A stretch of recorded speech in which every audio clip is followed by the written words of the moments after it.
জানা জানটো আমাৰ ডেইলি লাইফৰ ব্যস্ততাৰ কাৰণে আমি নিজেই জীয়াব পাহৰি যাওঁ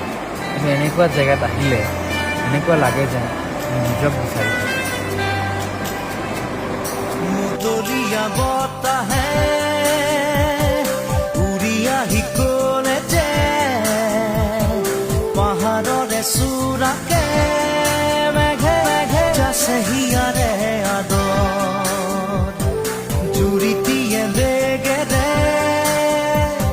শিৰে শিৰে জপিয়াই আবেগেৰে কৈ যায় সুৰা সুৰা পিৰিতিৰ নাই ভাগৰ আবেগৰ ৰাগি বতাহত উৰে ছবিখে মই কিনো কৰোঁ তুমি নাই মোৰ কাষতে